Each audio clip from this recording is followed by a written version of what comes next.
kami berkenan dan kami ingin bertanya beberapa hal yang Bapak atau Ibu bisa jawab. Pertanyaan di sini mohon izin sebelumnya masuk ke pembahasan yang lebih jauh. Boleh Bapak atau memperkenalkan diri lebih dahulu untuk menjelaskan sebagai tanggung jawab atau penanggung jawab Bapak sebagai kepala bengkel di Toyota ini.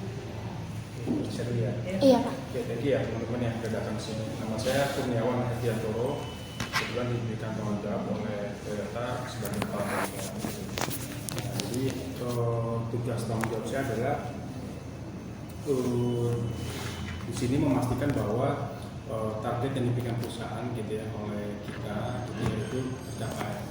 Contoh targetnya seperti apa, unit service, revenue sampai dengan profit. Nah, dari sisi finansial seperti itu. Terus kemudian dari sisi customer seperti apa. Nah, customer itu kita memenuhi kebutuhan atas dari kendaraan pelanggan, baik dari perawatan maupun dari perbaikan, termasuk dengan penjualan spare part. Jadi apabila customer membutuhkan spare part tanpa servis, kita bisa melakukan pemenuhan di situ. Terus kemudian dari si learning and growth gitu ya di internal kita, di sini memastikan bahwa produktivitas dari teman-teman, kita ada beberapa bagian ya dari si service advisor. Di sini adalah petugas yang bertemu langsung dengan pelanggan. Kemudian yang kedua dari si foreman. Nah, foreman ini sebagai kepala mekanik nih, memastikan bahwa foreman ini kualitas dari kendaraan pelanggan yang masuk ke bengkel itu dalam kondisi baik gitu ya, kualitasnya terjaga, terus kemudian terpenuhi atas kebutuhannya. Kemudian mekanik nih, nah mekanik ini sebagai yang melakukan pekerjaan servisnya, gitu ya, termasuk dengan di atas spare part dan petugas di menda. Nah masing-masing posisi ini punya masing-masing posisi ini mempunyai target masing-masing, gitu ya, di area kita. Nah produktivitas, terus kemudian dari si fixed rate-nya, gitu ya. Nah dari situ masuk ke dalam learning and growth. Terus kemudian dari si kepuasan pelanggan, gitu ya, kepuasan pelanggan saya juga dibantu sama Bu Aura, gitu ya, bahwa memang sini kita memastikan bahwa pelanggan yang servis tempat kita, gitu ya, itu puas, gitu ya, dari si apa, dari si pelayanan, dari si perbaikannya, gitu ya, terus kemudian dari si fasilitas. Itu kurang lebih gambaran besarnya yang ada di tempat kita dari si area bengkel. Seperti itu sih, tugas tanggung jawabnya seperti itu. Oke. Baik Pak, terima kasih untuk jawabannya. Lalu saya lanjut ke pertanyaan nomor 2 ya Pak. Di sini boleh nggak sih Pak diceritain kapan cabang Toyota ini mulai beroperasi dan bagaimana perkembangan hingga saat ini? Oke, kalau dari si bengkel ya, si bengkel itu seingat saya cabang ini di 2011 ya. 2011 itu sudah cukup lama bengkel ini beroperasional, bengkel di area GR maupun di area sales. Terus kemudian di body paint-nya baru bertahap ya, setelah beberapa tahun kemudian baru buka body paint. Nah perkembangannya bagaimana nih? Nah perkembangannya unit entry service-nya ini itu setiap tahun makin lama makin meningkat. Ya, ini kalau saya lihat perkembangannya kalau dari 6 tahun terakhir ya, itu kita menyerap servis area tempat kita itu makin naik dari 32%, 45, 50, 55, 55 sampai dengan 90%. Nah ini perkembangan 6 tahun terakhir. Nah artinya secara bisnis gitu ya di area general repair itu sangat positif gitu ya untuk memenuhi kebutuhan dari pelanggan. Seperti itu sih. Baik, terima kasih untuk jawaban nomor 2. Saya lanjut ke pertanyaan selanjutnya. Di sini kan tadi Bapak udah menjelaskan bagian-bagian dari Bapak dan Ibu dan juga karyawan-karyawan yang lain. Saya di sini mau bertanya, saat ini kurang lebih ada berapa orang yang bekerja di area bengkel ini, dan kemudian untuk para teknisi dan karyawan yang bertugas biasanya berasal dari latar belakang pendidikan apa dan berada pada di rentang usia berapa? Oke, nanti Bu Aura mau tambahin ya kalau saya bilang. Total 30 orang kita untuk di area general repair ya, belum termasuk dengan sales bersama di tempat PP. Nah, kemudian rentang usianya adalah itu dimulai dari umur 22 gitu ya, 20 lah, 20 sampai dengan umur sekitar 53, atau variasi itu di setiap posisi itu mempunyai rentang umur yang berbeda-beda. Satu. Yang kedua, untuk pendidikannya bagaimana? Kalau untuk di area mekanik gitu ya, Artman, Foreman, SA itu ketika masuk ke Toyota dia minimal SMK teknik ya. Nah, nanti pas pada saat dia masuk dia berjenjang tuh, karena secara levelingnya itu adalah urutan promosinya mulai dari mekanik, terus kemudian masuk ke area foreman gitu ya, nah terus kemudian ke SA gitu. Nah di samping juga di tengah-tengahnya itu antara mekanik dengan foreman itu ada THS. THS ini adalah TMS ya, Toyota Mobile Service. Nah ini dia untuk servis berjalan, artinya ke tempat pelanggan. Kayak gitu sih untuk di area bengkel. Saya nggak tahu kalau di area ini, sorry, sales dulu apa GR dulu atau Bebas Pak, bisa digabung juga Pak. Oke, kalau di area showroom itu kita kurang lebih ada sales aja ada 30 ya teman-teman. 30 orang itu kita ada dua tim sales, yaitu ada dua supervisornya, dan untuk area adminnya itu kita kurang lebih ada dua, jadi total kurang lebih ada 40-an. Iya, kita ada total ada 40 kalau untuk area showroom. Tapi kalau untuk area body repair, karena kita beberapa ada yang karyawan dan beberapa ada yang vendor ya Pak ya. Jadi yang termasuk karyawan kita itu yang di bagian dalamnya itu kurang lebih ada total 20 orang kalau untuk body repair gitu. Dan sama yang mengenai jenjang pendidikan, kalau untuk area untuk teman-teman sales itu minimal SMK, teman-teman SMA, SMK itu untuk area sales. Tingkatan yang paling untuk struktur bagannya itu yaitu paling atas itu kepala cabang, lalu ke samping itu adalah saya sebagai customer relation, dan ke bawah itu berjejer supervisor sales ada dua, terus kepala bengkel GR, kepala bengkel body repair, sama kepala admin itu. Jadi saya bagiannya sendiri. Dan untuk jenjang karir ke atas itu untuk teman-teman kayak supervisor sales, kepala bengkel, kepala cabang, dan bagian saya dan kepala admin. Dan untuk admin itu minimal S1 teman-teman. Begitu. Jadi nggak ada kemungkinan kalau kita nggak harus kuliah juga, jadi kurang lebih harus punya pengalaman minimal. Betul. Jadi nggak harus mematoki harus kita udah sarjana gitu ya. Betul. Cuman kalau untuk kebanyakan dari teman-teman supervisor itu mengambil dari pengalaman minimal ada mengenai marketing, ya SMA ataupun SMK gitu. Oke, baik. Saya izin menambahkan lanjutan pertanyaan ya Bu.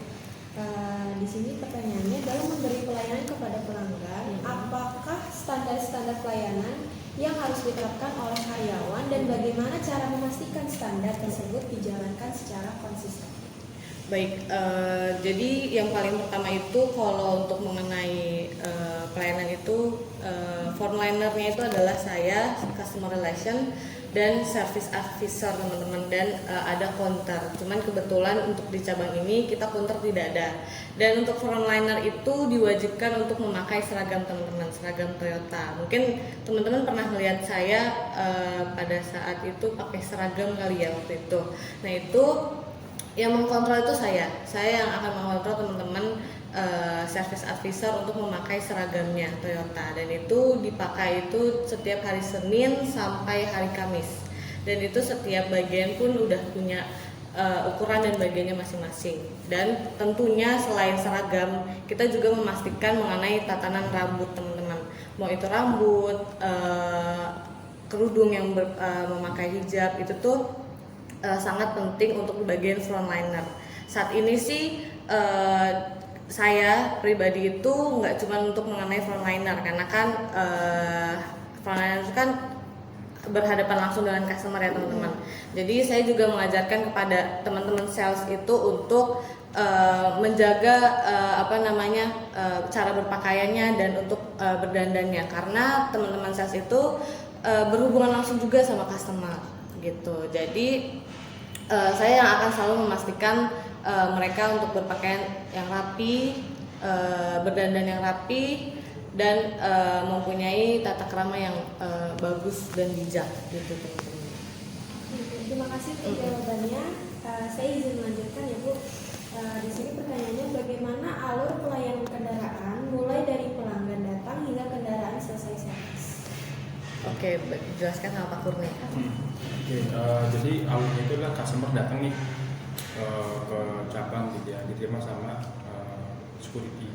Nanti security akan cek nih nomor polisi ini dia masuk dalam list booking atau enggak.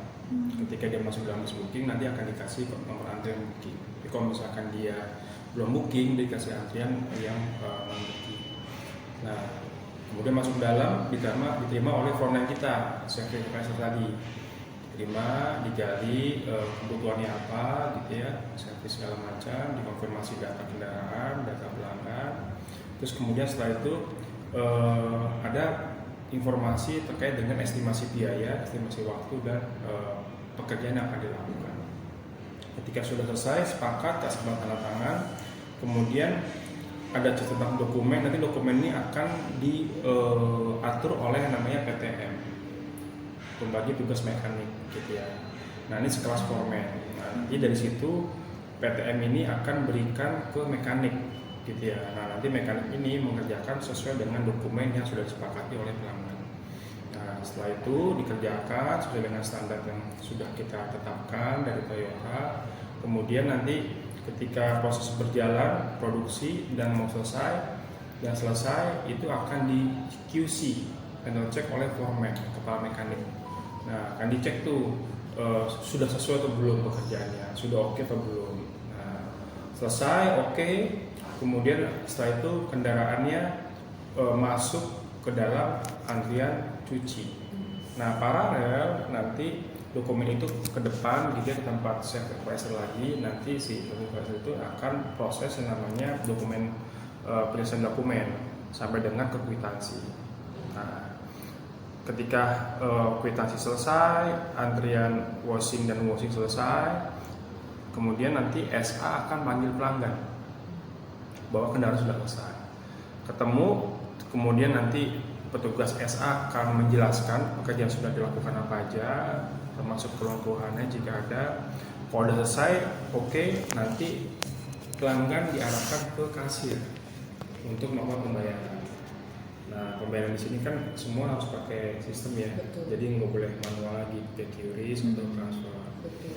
Jadi dan non cash lah ya. Cash, betul. Betul. Nah, nanti dari situ dilakukan pembayaran. Nanti kasir akan memberikan surat yang namanya dokumen SIKK, surat izin keluar kendaraan. Nah, nanti dari situ customer diberikan, nanti SA berbarengan dengan pelanggan gitu ya, saat terima kendaraannya. Nah, selesai, dokumen dipegang sama customer, SIKK-nya nanti ketika mobil keluar, si customer ini ditanya oleh security, mobil sudah selesaikan servis, diminta SIKK-nya. Nah, nanti SIKK-nya ini akan dipegang lagi sama security. Nah, kurang lebih seperti itu gambaran besar. Saya mau tanya pertanyaan pribadi Pak. Kalau misalnya nih Pak, ada mobil, misalnya mobilnya ini udah penyok nih, tapi dia tuh buru-buru. Kan kalau tadi kan Bapak bilang kita harus reservasi dulu ya, harus buat informasi dulu, harus bilang ini segala macam. Kalau misalnya ini mendadak Pak, misalnya ada mobil penyok gitu, dan dia buru-buru untuk diperbaiki, itu gimana Pak? Apakah harus menunggu juga atau didahulukan? Oke, ini berarti proses yang ada di body pen ya? Iya. Bukan di GR-nya. Nah, kalau di mobil penyok itu nanti diterima oleh SA, nanti area sebelah sana, nanti SA akan melakukan proses estimasi itu.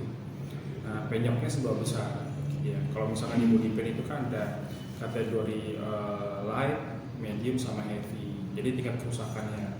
Nah, kalau misalkan dia sifatnya hanya penyoknya ringan gitu ya, atau mungkin badan ringan gitu ya, nah itu bisa dilakukan proses pengerjaan, tapi 8 jam gitu, 8 jam. Nah, itu ditentukan dari mana oleh petugas SA tadi, ini masuk kategori yang mana, karena tidak semua kendaraan itu bisa langsung dikerjakan kalau di body pen gitu Iya, karena kan body paint ini berbeda dengan yang di general repair ya, ganti oli, berkala yang bisa langsung saja dengan yang sama. Tapi kalau body paint itu dia ada prosesnya tuh banyak gitu ya, membutuhkan juga alatan banyak, bahan-bahan yang cukup banyak gitu ya, sehingga membutuhkan waktu gitu ya. Apalagi mobil tersebut masuk ke dalam asuransi. Nah, asuransi ini butuh konfirmasi lagi ke asuransi gitu ya, untuk memastikan asuransi ini tercover atau enggak, berapa biayanya, masuk OR aja dari berapa jadi berapa OR, kayak gitu sih lebihnya. Balik lagi ke customernya berarti. Oh, iya. Balik lagi ke customer ya Pak. Maksudnya customer Iya. banyak customer gitu? Harus maksudnya Ya nanti disampaikan lagi customer Iya. mau dikerjakan lagi atau enggak gitu ya. Iya gitu maksudnya. Nah, estimasi misalkan bisa hari ini atau besok dikerjakan, atau mungkin 3 minggu lagi baru selesai. Jadi tergantung tingkat kepalaannya, Kepala kendaraannya. kendaraannya. Gitu sih. Makasih Pak untuk jawabannya. Saya izin melanjutkan lagi untuk pertanyaan selanjutnya. Sebelumnya pekerjaan servis dilakukan, apa terdapat perencanaan dan pembagian tugas tertentu yang dilakukan oleh tim bengkel? Nah, jadi di tempat kita itu di Manpower yang mekanik ya, kita punya yang namanya skill mapping. Nah, skill mapping itu kan ada yang mekanik junior, yang medium, gitu ya, ada senior, gitu ya. Nah, pasti kan tingkat leveling skillnya berbeda-beda tuh, antara yang junior, medium maupun yang senior. Nah, nanti tadi saya bilang ada petugas PTM tadi, pembagi tugas mekanik. Dia akan lihat nih, ketika SA dia terima pekerjaannya ini kira-kira cocoknya buat siapa nih? Buat si mekanik junior, medium atau senior misalkan gitu ya. Nah, dari mana? Dari berdasarkan pekerjaan tadi. Kalau misalkan dia hanya sifatnya ganti oli, SPI cek 1000 misalkan gitu, atau berkala yang tanpa ada keluhan berat, junior dan medium udah cukup. Tapi kalau sifatnya keluhan berat, nah itu dikasihnya mekanik yang skillnya di medium sama di senior. Nah, berdasarkan apa nih penentuannya? Bukan berdasarkan usia kerja, masa kerja, tapi berdasarkan dari sertifikasi training masing-masing mekanik. Karena kan pasti pengisian ilmu dan skill kan beda-beda kan, kayak gitu. Oke. Baik Pak, saya izin melanjutkan pertanyaan selanjutnya. Pertanyaan ini, bagaimana cara memastikan hasil pekerjaan servis yang telah sesuai servis telah sesuai standar Toyota sebelum kendaraan diserahkan kembali kepada pelanggan? Oke, tadi yang saya sampaikan sebelumnya bahwa ketika mekanik terima dokumen pekerjaannya ABCD misalnya, dikerjakan ABCD ini. Nah, nanti di dalam proses pengerjaan ABCD tadi itu ada namanya foreman, ya kepala mekanik. Nanti kepala mekanik itu yang akan mengontrol pekerjaan secara langsung. Dia akan mengukur ke setiap mekaniknya. Nah, satu itu bagaimana memastikan bahwa kualitas kerja. Terus kemudian kedua, ketika sudah selesai, itu kan ada hasil pekerjaan yang sudah dilakukan, A, B, C, D tadi misalkan. Nah, si foreman ini dia akan melakukan namanya QC, quality check atau final inspection. Bener nggak yang sudah dilakukan? Pengecekan ulang lagi oleh foreman. Nah, nanti kita ada formnya. Nah, ketika sudah oke, nanti si foreman itu akan tanda tangan. Nah, akan tanda tangan memastikan bahwa kendaraan ini sudah kondisi layak gitu ya dalam kualitas Toyota. Nah, nanti dari situ langsung mobil itu diteruskan ke tungguan pencuci. Nah, nanti di sini juga pelanggan akan mendapatkan namanya garansi. Jadi garansi dari pekerjaan yang sudah dilakukan oleh Toyota. Untuk yang general repair itu 14 hari gitu ya, atau 1000 gitu ya. Tapi kalau misalkan body paint, 14 hari. Tapi kalau misalkan body paint 1 bulan atau 1000 km. Kayak gitu sih. Berarti ya Pak. Lumayan lama berarti berkembang. Iya, kayak gitu. Bukan tuh garansinya ya? Garansi. Iya. Kalau ini pertanyaan saya pribadi. Kalau untuk pengerjaan satu mobil nih, misalkan satu ada masalah tuh selesainya berapa lama bisa? Nah, itu tergantung dari tingkat kesulitan atau keluhannya pelanggan, bermacam-macam. Tergantung mobilnya itu kerusakannya gimana gitu, Iya, dan berapa lama gitu ya. Bisa sampai sebulan berarti Pak, atau?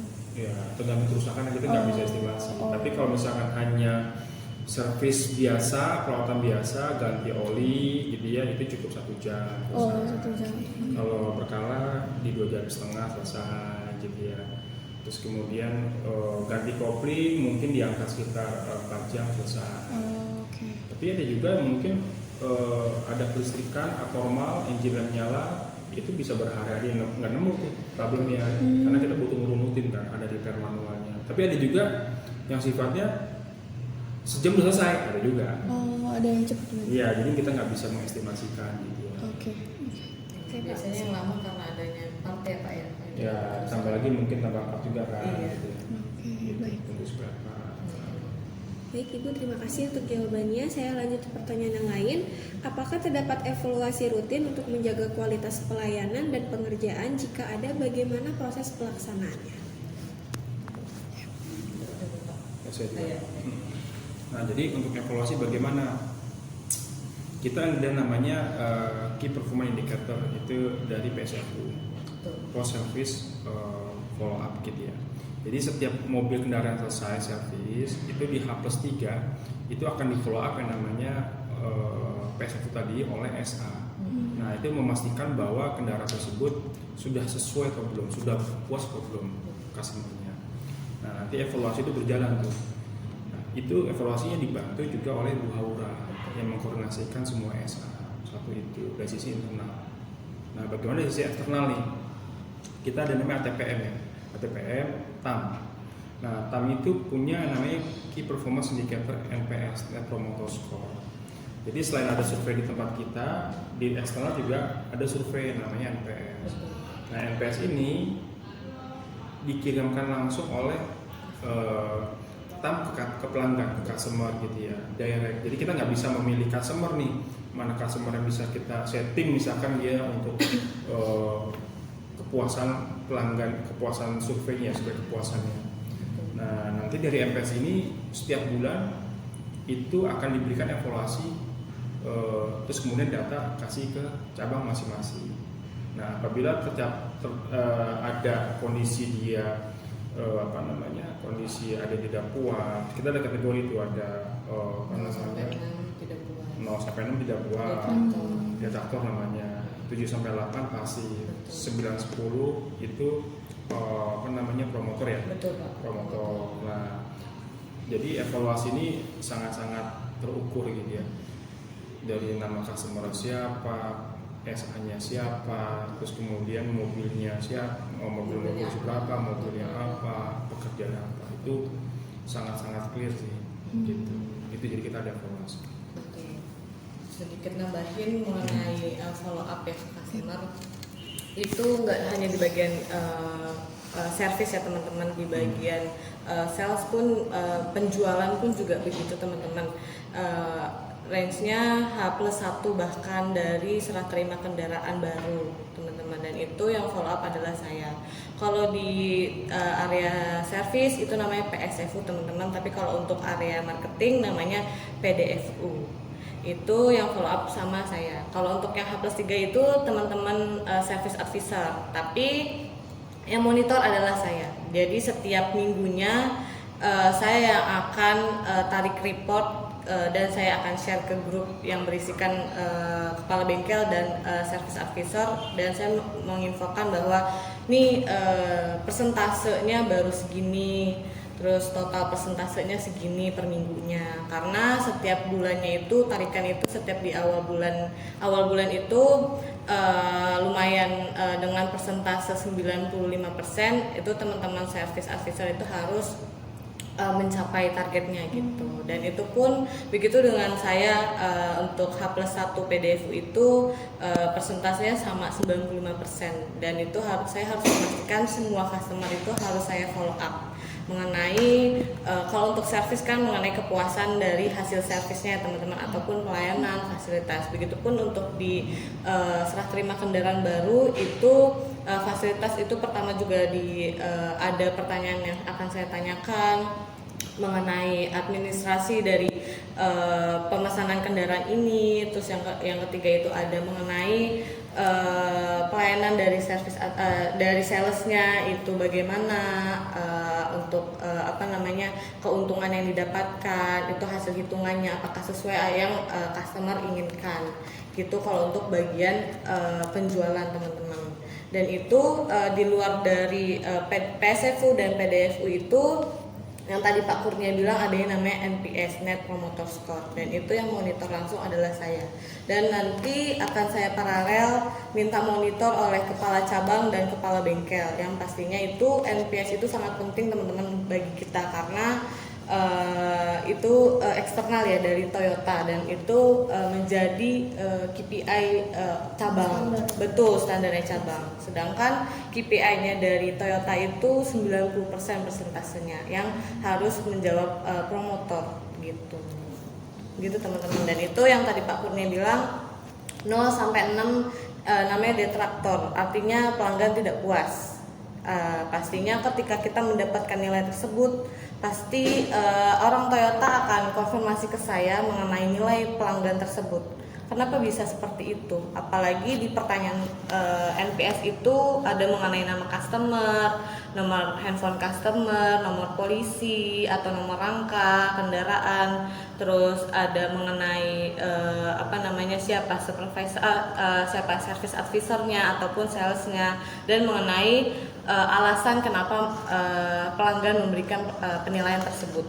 Itu makanya setelah itu pelanggan mengisi dan terkonfirmasi oleh pihak Toyota Astra Motor, pihak Tamlah yang akan konfirmasi ke saya mengenai penilaian tersebut. Apakah betul pelanggan memberikan nilai 0 sampai 6 itu atau 7 sampai 8 itu?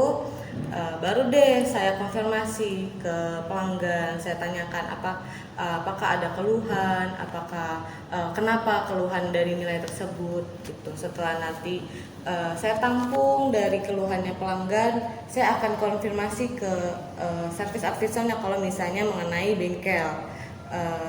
Baru saya konfirmasi, akhirnya kita PDCA dengan meeting internal teman-teman dengan kepala bengkel.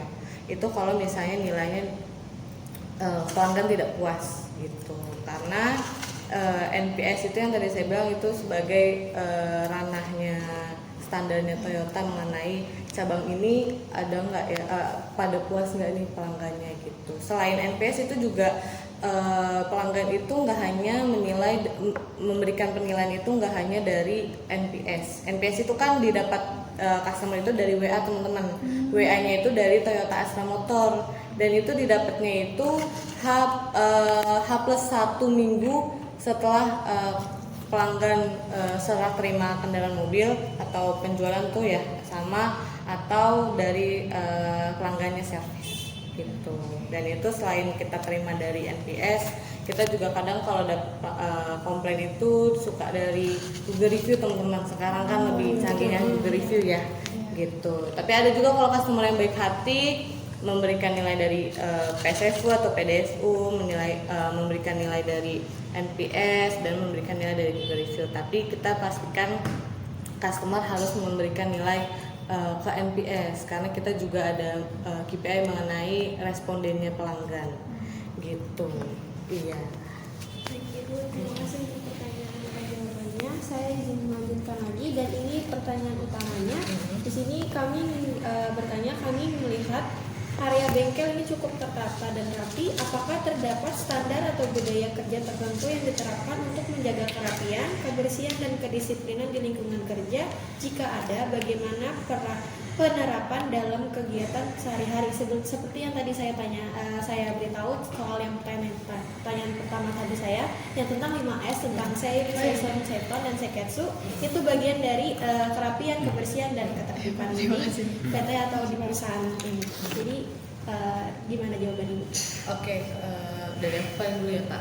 Jadi kalau misalnya mengenai kebersihan itu kita kan nggak cuma ngandelin tim CSO ya teman-teman, customer service operation kan. Jadi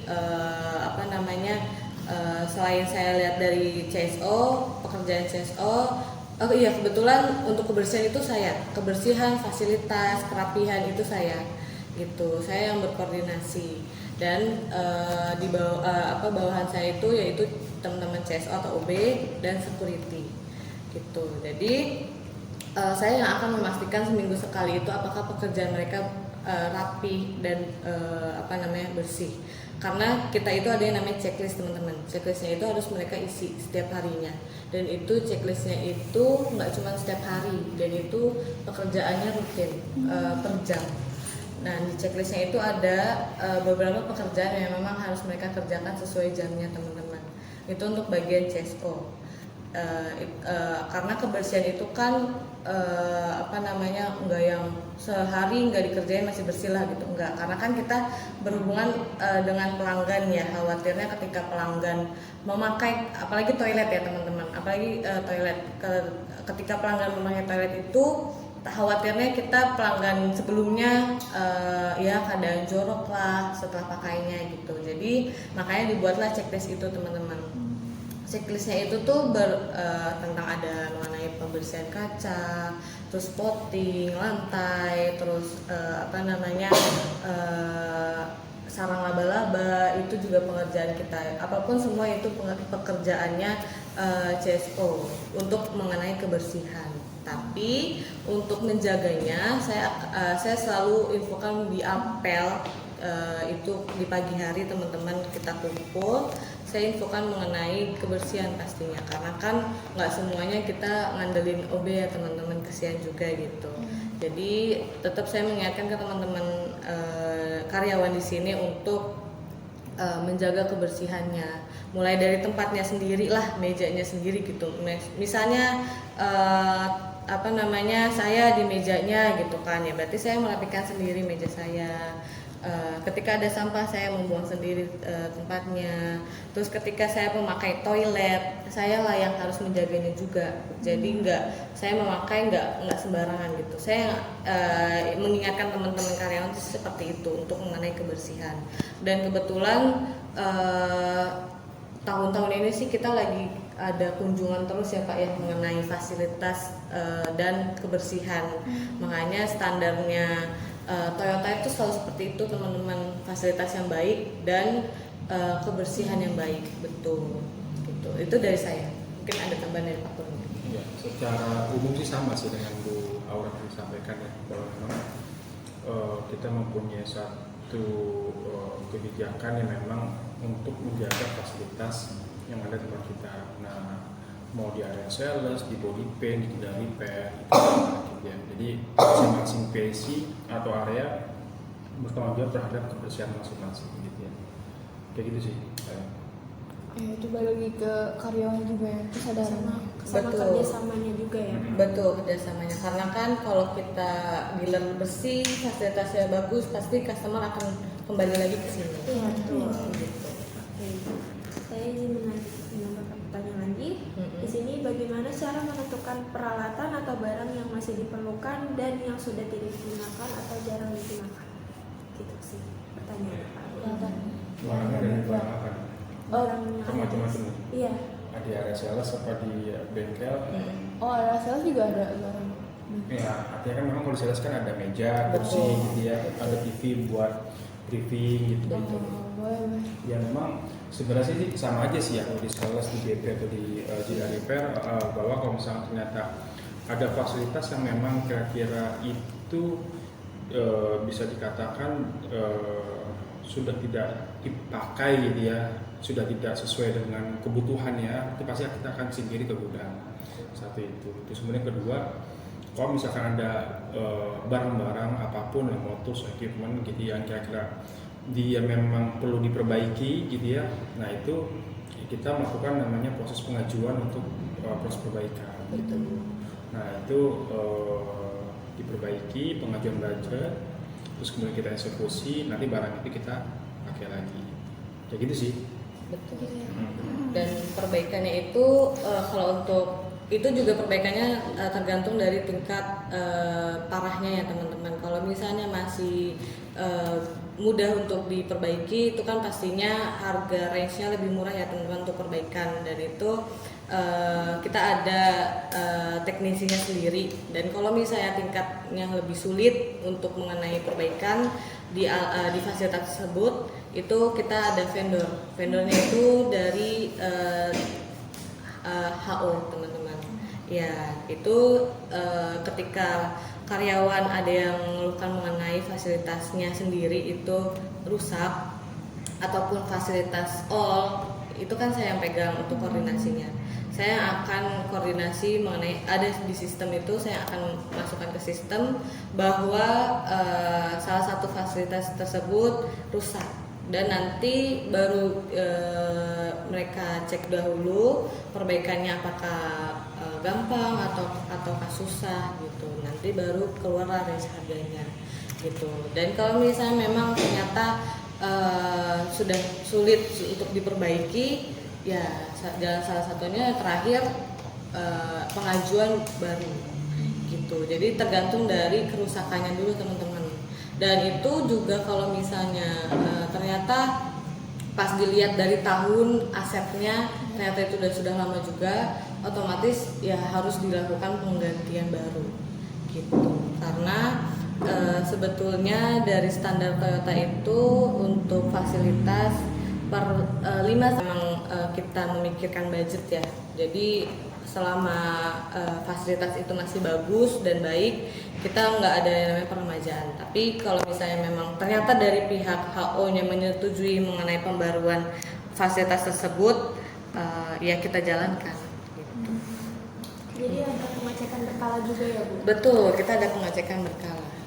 Oke, saya ingin menanyakan lagi. Pertanyaannya, bagaimana sistem penyimpanan peralatan kerja agar mudah ditemukan dan digunakan oleh teknisi saat dibutuhkan? Gitu. Oke, kalau teknisi Pak, biasanya pakai apa tuh ya? Oke, nah jadi di bengkel itu kita ada namanya penempatan yang standar, dan itu kita localize tuh.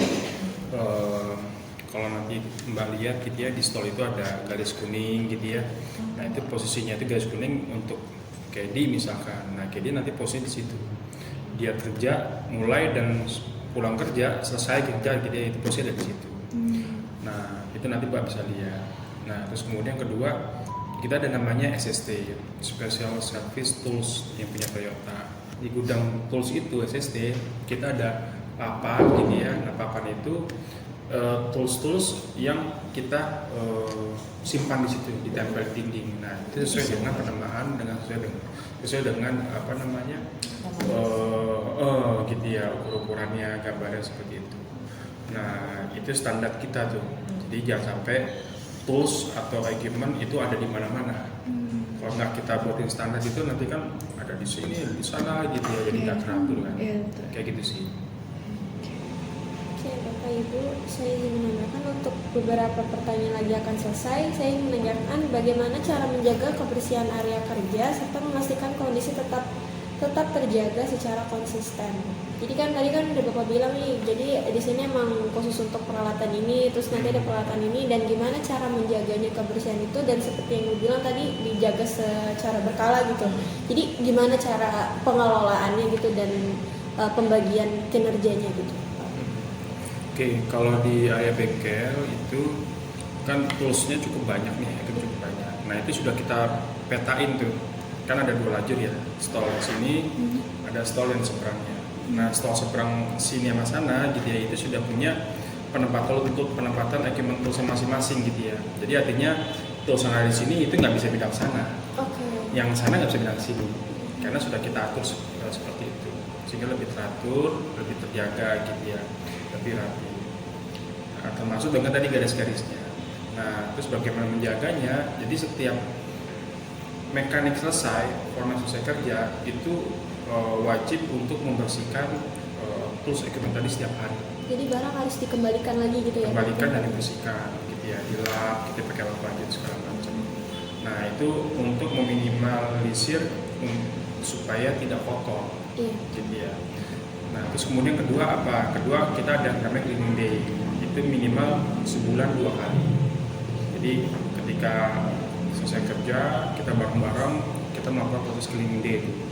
Nah itu bedanya apa? Kalau tadi hanya sifat yang ngelap-ngelap doang, kalau cleaning day itu kita cuci menggunakan air, kita semprot, kita cuci gitu ya bareng-bareng semua. Nah cleaning day ini baik yang ada di tempat di belakang maupun di depan.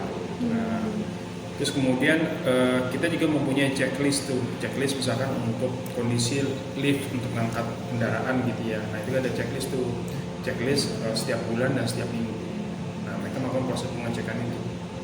Ada checklistnya nanti itu yang terlihat oleh semua gitu ya. Sehingga ketika kita pengen kontrol nih ya Bu Haura ya, itu bisa melihat aja tuh secara visual ini kondisi terus equipmentnya rapi apa enggak, bersih atau enggak. Terus kemudian secara checklist ini dilakukan pengecekan atau enggak, gitu sih. Oke. Nah, harus ada reportnya. Itu Kalau dari saya sih paling yang tadi sebelumnya itu kan kita ada checklistnya ya teman-teman. Itu juga kan tim CSO kita ada 3 orang dan itu memang sudah ada area bagiannya masing-masing. Dan itu checklistnya itu nggak sama, berbeda juga. Itu ada yang pengerjaannya toilet bawah, terus toilet bawah sama toilet atas bagiannya mereka, bagiannya dia.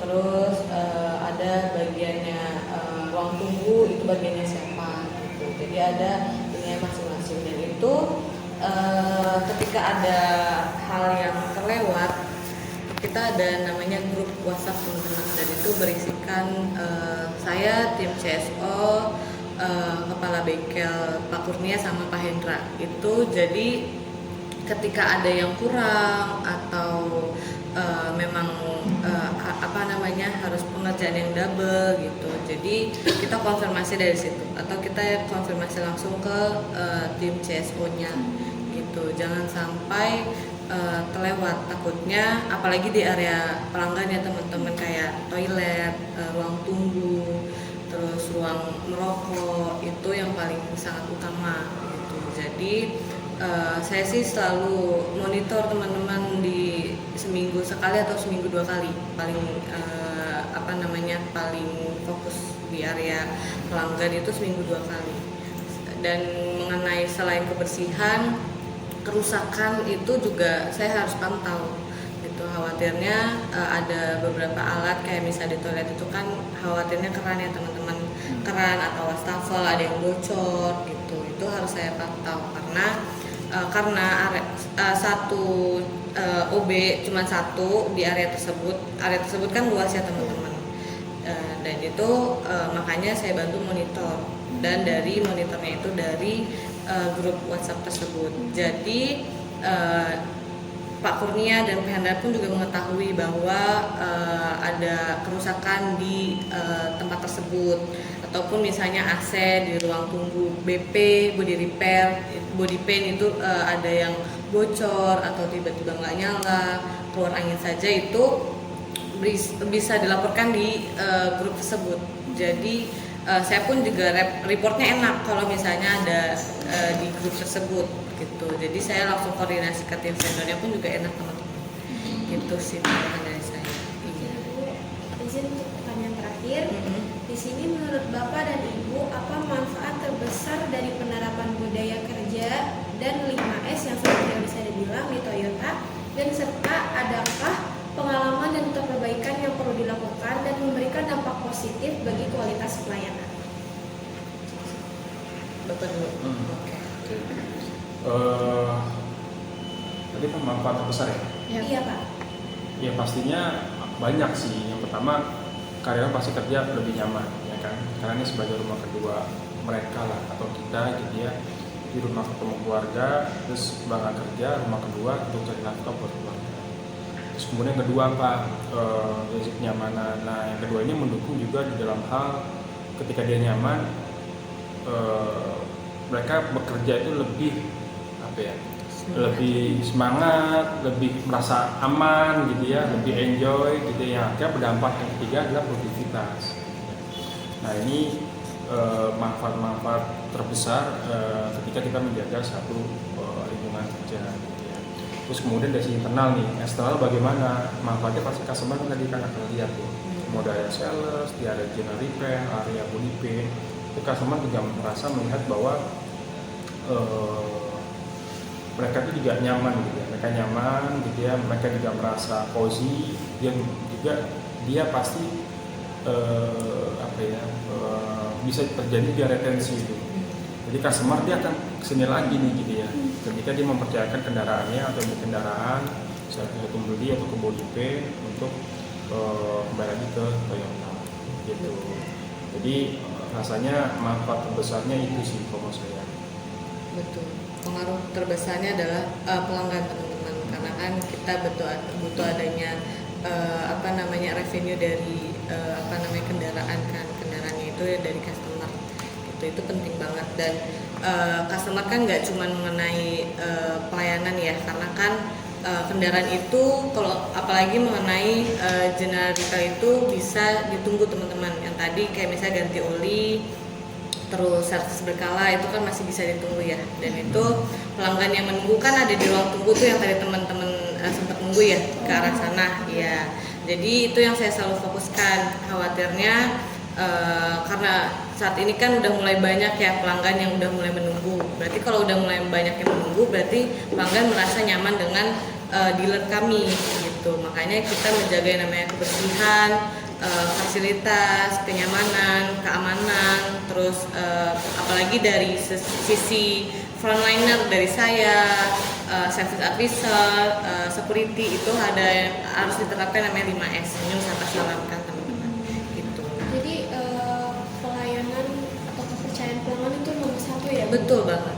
Jadi kan biar pelanggan tuh bisa percaya sama kita dan dia mau datang lagi. Betul. Untuk melakukan pengecekan lagi untuk Toyota gitu kan. Betul. Karena pelanggan kan kadang nggak cuma servis doang ya di sini Iya. teman-teman. Jadi kadang mereka sambil nunggu aja bisa loh nanya-nanya ke sales kita yang lagi jaga di bawah mengenai mobil harganya berapa, perhitungannya berapa. Kalaupun deal pasti sama customer itu bisa beli mobil baru lagi. Jadi tetap muter lagi, customer itu akan jadi milik kita terus gitu. Bahkan ketika misalnya habis beli mobil ternyata ada insiden, mereka bisa lah masuk lagi ke bengkel kita tuh body paint, muter terus gitu teman-teman. Makanya kita harus menjaga namanya pelanggan gitu.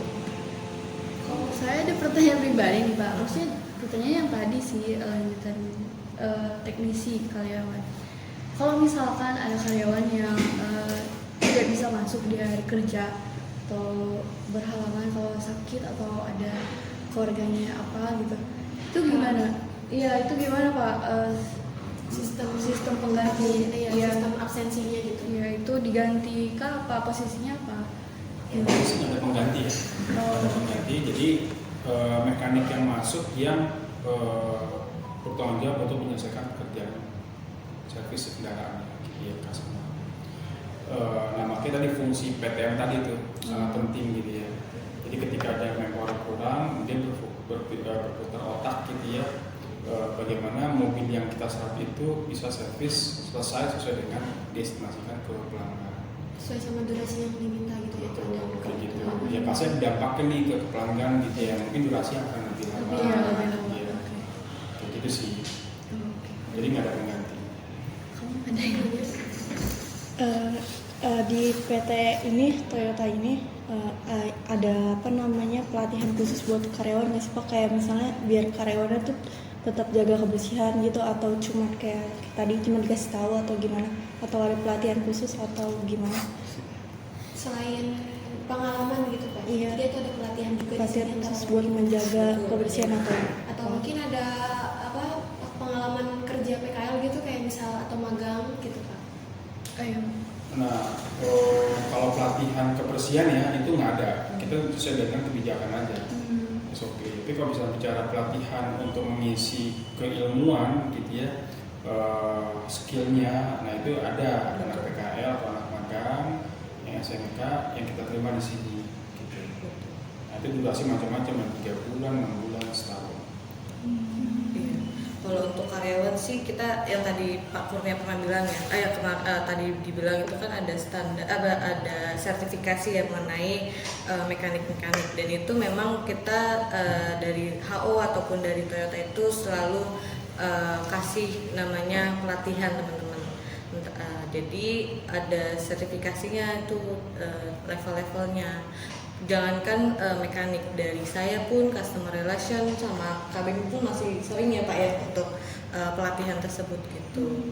Kayak sales pun juga sama, ada tingkatannya. Sales itu ada yang magang S0, S2 sama S3, dan itu tergantung dari pengikutan pelatihannya gitu. Jadi kita terima walaupun hanya cuman punya magang doang ataupun PKL gitu, nggak masalah. Yang penting nanti pada saat kalian masuk kita akan melakukan pelatihan gitu, kita daftarin pelatihan ke HO, nanti baru kalian ikut supaya kalian bisa naik level. Oke, untuk pelatihannya biasanya berapa lama Pak? Pelatihannya Iya, berapa lama? tergantung ya Pak ya, kalau misal itu, dan itu pun kalau ada mobil baru ya, Toyota misal ngeluarin mobil baru, itu kita semua harus belajar teman-teman. Ya, tapi kita belajarnya nggak di tempat, kita online. Kita ada yang namanya aplikasi dan itu harus kita pelajari sendiri, dan itu kita ujian sendiri. Dan setelah kita udah selesai ujian, kita akan langsung dapat sertifikat di aplikasinya gitu. Oke, mungkin sekian dari kita. Luar biasa banget ya ternyata Toyota. Dari penjelasan yang telah disampaikan, kami mendapat banyak banget wawasan baru mengenai bagaimana Toyota menjaga kualitas pelayanan, kedisiplinan kerja, serta upaya perbaikan yang terus dilakukan untuk memberikan pelayanan terbaik kepada pelanggan. Terima kasih untuk Bapak dan Ibu ketersediaannya berbagi pengalaman dari kami. Semoga apa yang telah kami pelajari hari ini menjadi inspirasi dan bekal berharga untuk kami ke depannya, dan semoga hasil observasi ini dapat kami manfaatkan dengan baik untuk tugas dan pembelajaran kami. Mohon maaf apabila selama pelaksanaan wawancara ini ada tutur kata yang kami kurang baik atau kurang berkenan atau kurang sopan tentunya. Walaupun pertanyaan yang kurang berkenan ini, terima kasih banyak untuk Bapak dan Ibu. Sekian dan selamat siang. Terima kasih. Kita izin buat foto dokumentasi seperti ini boleh Bu? Kayak